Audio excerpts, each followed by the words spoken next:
11 that the fountains of the deep were broke asunder. The fountains of the deep were broke asunder.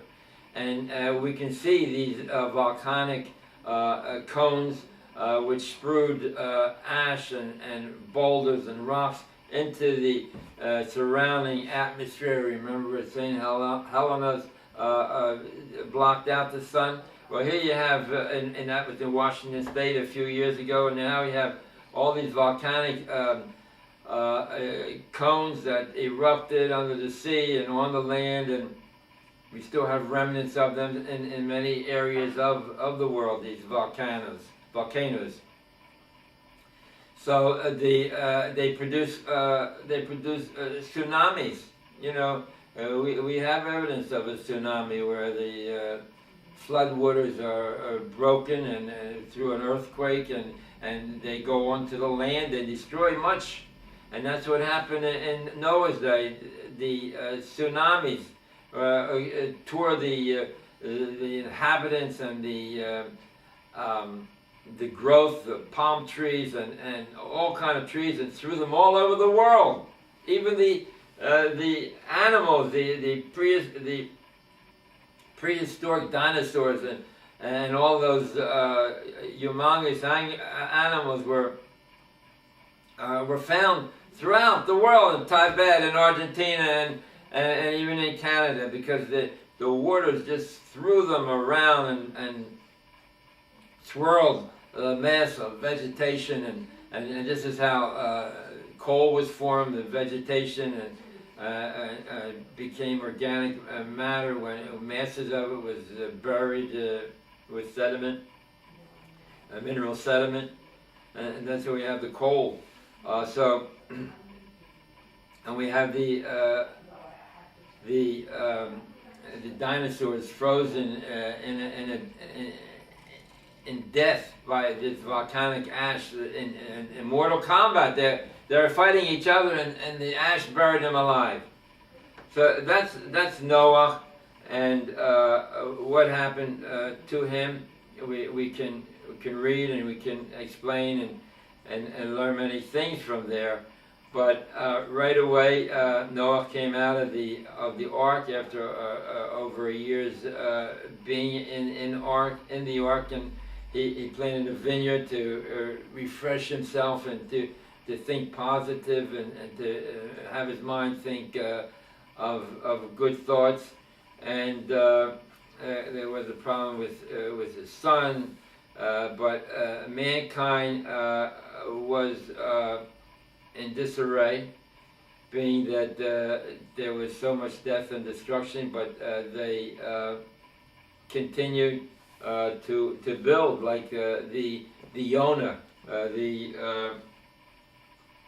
dove, the bird, pigeon-like bird, who came back with an olive leaf in its beak to Noah and in the ark, showing that they want to rebuild and looking for a dry place to build his nest, like the Jewish people are likened to the dove. In many places, Jewish people are likened to the dove. Now, what happened to mankind? Mankind became aware of this terrible plague that happened, and they said, you know what, we'll build a tower here, we'll dedicate it to God, and it will be one people, one language. We won't be broken up and won't be dispersed throughout the land, but we'll be together and we'll worship God. But we see that in that chapter that God says, let me come down and circumspect. Let me come down and circumspect. And he could see the future where that this would lead to a dictator who would rule without any checks and balances. And he said it was bad, and he separated the people. he dispersed them to different languages. And we see today in North Korea, where there's one dictator, and he rules the entire country.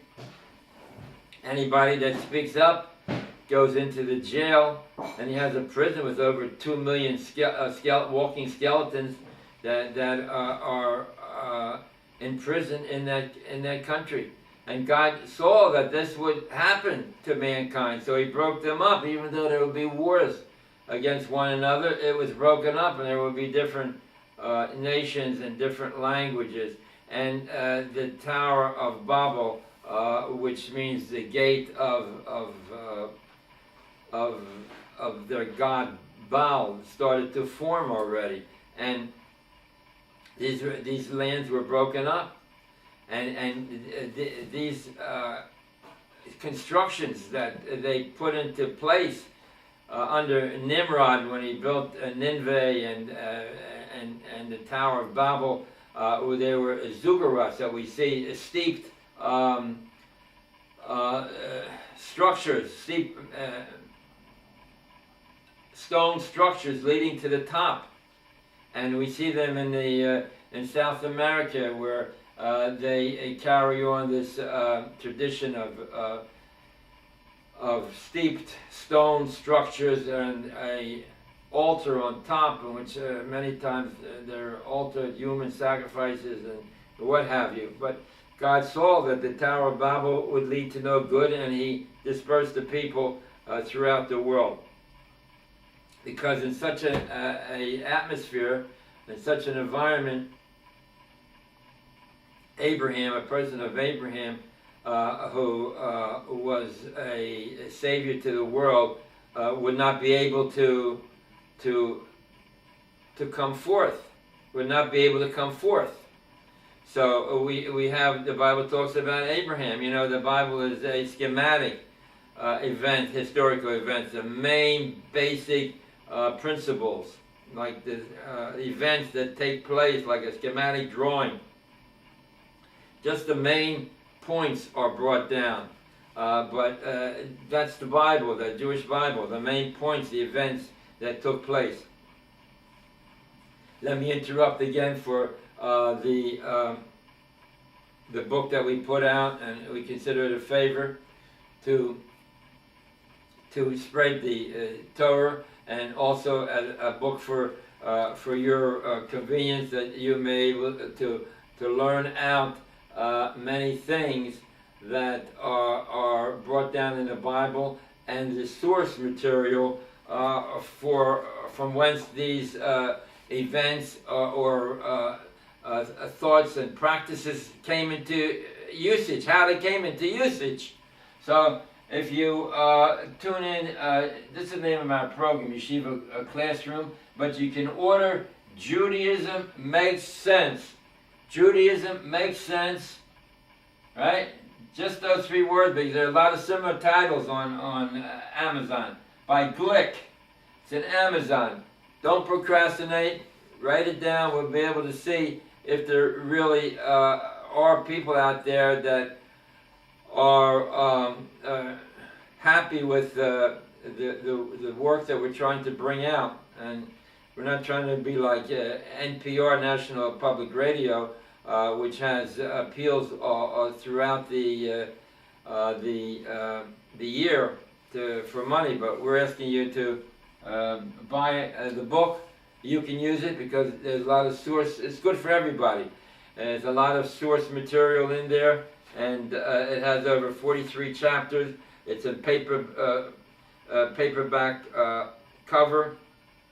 Some of the titles of the book: 40-Year Trek, Chapter 33, Chosen, Chapter 14, The Soul, Chapter 15, Torah and the Constitution, and so forth and so on. There's 43 chapters, so it's easy reading, and it takes a lot of thought on your part, but it's important if you get the book. Remember, Judaism Makes Sense by Glick on Amazon. Amazon, you get it on Amazon. Please show your support for this program that we're bringing forth. Okay, so we're back to Abraham, and Abraham, God was looking for a person to fulfill this concept of showing the that he was looking. He didn't want to get his feet wet, so to speak, but he was looking for a man or a group of people who would come forth, and that person, that man, not only came forth like many other people, many other men before him, but he would carry this teaching onto his sons and his children and his posterity. And Abraham was the one who came forth. He lived in the city was born in the city of Ur-Kasdim, and his father was an idol worshiper. But he had a strong aptitude for spirituality, like most of us have today, to some degree or another. And he, by observation, saw all the creations working together, and realized through observation of the so-called quote-unquote nature around him that God was behind. There was a superior force that brought this into fruition, and he spoke about this, the uniqueness of a one God, and he built altars throughout the area, and he had people follow him, because after a while he could not teach, because it was against the authorities to speak about a one God, a God without form, and he had to leave that city of Ur-Kasdim, and he went to Haran, and he is the product of many generations, of the most righteous in the generations, and the Bible lists these people. There was after Noah, right? It was Sheth, Noah. And after that was Arpachshad and Shem, Shelach, Aber. After Aber there was Peleg, Rui, Shelach,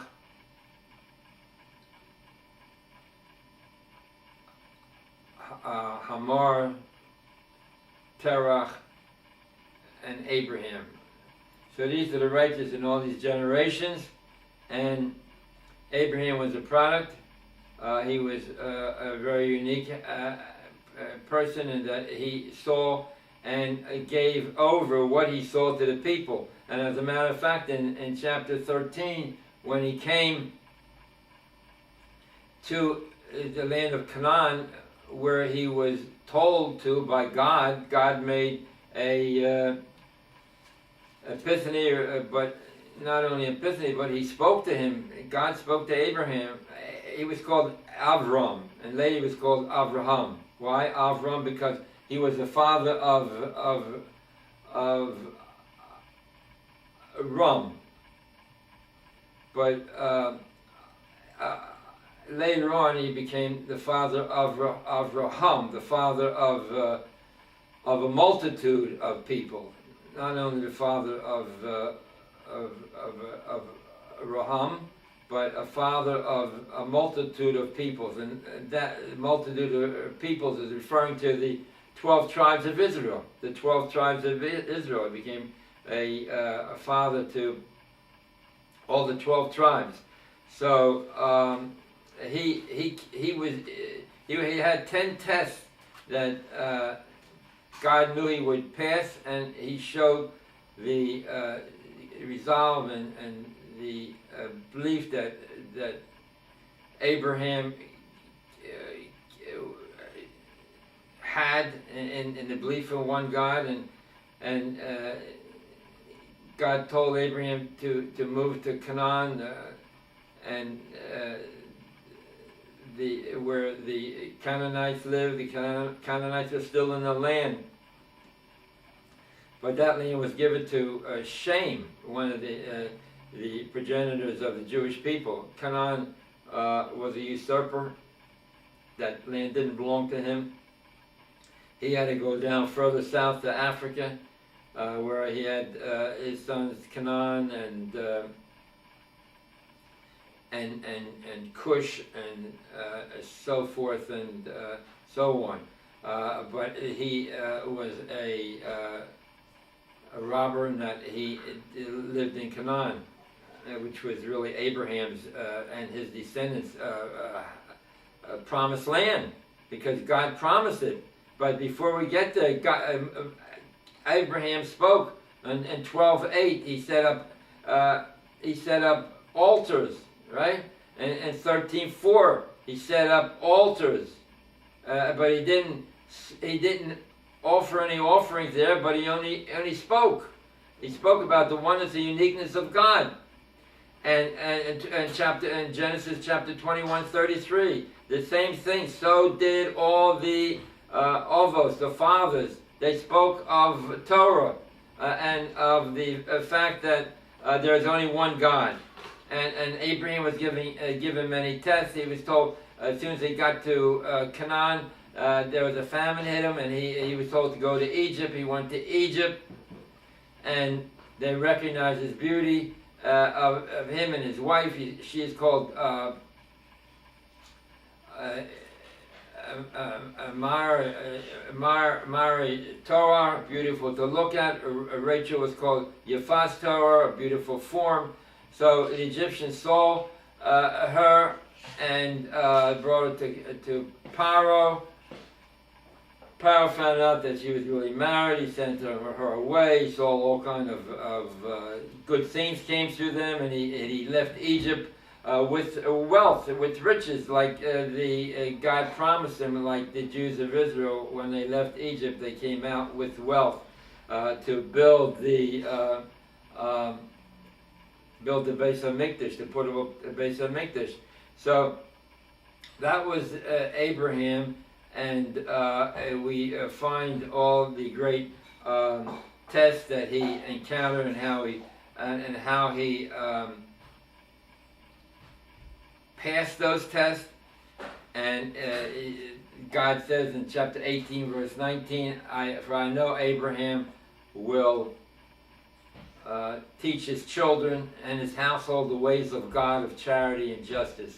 For I know that Abraham will teach his children and his household the qualities of justice and charity. And he was the progenitor of the Jewish people, God's chosen people. And God made a promise to him that I will give you the land. And you are to, and we see, 2017, we have the land. We still have the land of Canaan that God has given us. And over there it says, 11 in Deuteronomy chapter 11, verse 14, I will give you the land unconditional, that you keep the commandments. And that's why we are in limbo. We have the land, we don't have all the land, we don't have the Temple Mount, where the temple to be constructed. We have to fight the ignorance and the fifth columnists amongst us, the agnostics, the atheists that don't believe in the beautiful Torah. And that's why we have to set up these storefronts where people can avail themselves of books that teach these truths that our forefathers were given, and where they learn of them, and not that the Israelis should be found all over the world, in the Timbuktu to Tajikistan and Argentina and Peru, falling off of cliffs, dying in accidents, drowning in foreign lakes, falling off of mountains. A Jew is a searcher, and that is because we have failed to bring out, to reach out to our brethren, to show them the truth of teaching and living by the laws of the Torah, because we made this covenant with the Jewish people. God made this covenant in chapter 15 in Genesis. He made this covenant, and it's something that we are obligated to do, to keep, because it was made in Deuteronomy chapter 29:13. God says, I'm making this covenant with you, with those who stand by me right today as I speak with you, and those who are not with us now. So even if we're not aware that a covenant was made, it is our responsibility to find out that we are a keeper of the covenant. We show a sign of that faith by the male children being circumcised on 8 days. But God will give us the land on condition. Deuteronomy chapter 11, verse 13, 14, and 15, where they will get the land if providing they continue and live in the ways of the Torah. Excuse me. And not to go astray. And that's our fight today. We have to make sure that our brethren have received an education, a Jewish education, a Torah education, and not be stymied, because many don't have that strong aptitude for spirituality, and we have to bring it to them. You know, over there in Exodus, it says over there, Ehyeh asher ehyeh, I shall be that I shall be. Ehyeh asher ehyeh, I shall be that I shall be. When is that spoken about? When the Jews asked Moses, who shall we say has sent us? And what is God's name? And the answer was Ehyeh, I shall be. Asher Ehyeh, that I shall be. And Moses explained that I shall be with you in your time of servitude, these years that you're being in Egypt. And I will be with you in your future servitudes to the Gentile people. But Moses was upset about being persecuted in future times. And he said, Ehyeh, I shall be, I sent me. Ehyeh, I shall be. When you're going into the evil times now, I shall be with you. And they did learn. They had the teachings of Abraham after they were delivered from the Bible, delivering from Egypt. And God hardened Pharaoh's heart that the man has free will, but his ability to put the act into fruition is necessary to have God at the other end of the spectrum, and He will allow those good thoughts to come into fruition if we are sincere and in our belief. Now, when it comes to NFL, right? There's a lot of things we can talk about. NFL and the commissioner, Goodell. I mean, you know, when it came to politics, we can't mix in politics with football. In other words, Tillman, who was an Arizonian football player for the Arizona Cardinals, and he was killed and fighting for the flag, and Goodell would not allow the number 24 to be worn on the jerseys. And the same thing with 9/11. Goodell would not allow the players to put on 9/11. But when it comes to the kneeling, the flag that our servicemen have fought and died and given their life to, he's quiet. Can't say anything. Where are the owners? All they have to do is just fine them like $50,000 a game. These are the rules that we're making up now. If you kneel, 50,000. This is like a practice, scrimmage practice. This is part of the practice. And they also have a course in basic history of the United States and all the heroes that gave their lives for the support of this country and for what it stands for. And not to be say, well, I didn't get my full share.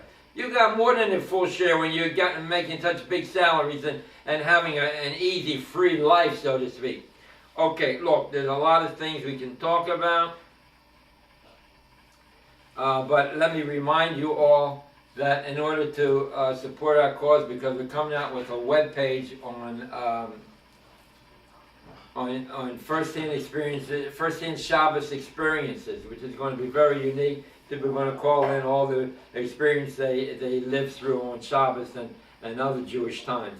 But in the meantime, now the show is ending in a few minutes, and I want everybody to read our book, Judaism Makes Sense, by Glick. Judaism Makes Sense, those 3 words. There are a few books that are similar to that, but Judaism Makes Sense, and you can give it to a friend, or you can read it yourself. There's a lot of good stuff in here, and that's Judaism Makes Sense on Amazon. This is the cover, right? Judaism Makes Sense, Glick, Amazon. So, we hope that you will help us and help Klal Yisrael and not go through these horrific times again, where the entire Europe was a concentration camp, a murderous factory where Jews were killed for the simple fact they were Jews because the leadership went away from Torah. Here they have a screen meshed tunnel that led to the crematorium because people thought that maybe something kind of a trick, they could run away. There was no running away. They had everything fixed out. They had everything figured so to get the Jewish people, and they went up to heaven automatically because they died because they were Jewish. We don't want the leadership to fall into disrepair. And the true Torah leadership that we're talking about. And that's why we all have to study and get up on our soapboxes and wherever we are, be an example of Torah Judaism, of the importance of keeping Shabbos and the belief in Torah that is so paramount to the existence of the Jewish people. So let me just close with the fact that the famous saying by Hillel, if I will not be for me, who will be for me? If I am only for myself, what am I? If not now, when? We have to follow those teachings. We have to fight the Yetzer Hara that wants to drive us away from the truth. So remember, do your part, learn Torah, try to be an example and a model for all peoples so that the Mashiach will come speedily in our days, that we hope will come soon. Because if you look in Sanhedrin, on page 90 in the Talmud, Sanhedrin, you will see there's about 15-20 pages of what will precede the coming of the Mashiach. So there's there's about 25 pages. So it's in English, it's the Talmud Sanhedrin, about page 95, 93. It's about 25 pages. You can get it at a bookstore. But remember, the book Judaism Makes Sense by Glick on Amazon. So with that, we're going to leave you. And remember Hillel's famous words, if I am not for myself, who will be for me? If I am only for myself, what am I? If not now, when? Fight the evil inclination and learn and read as much as you can, especially the weekly portion of the Torah. With that, I wish you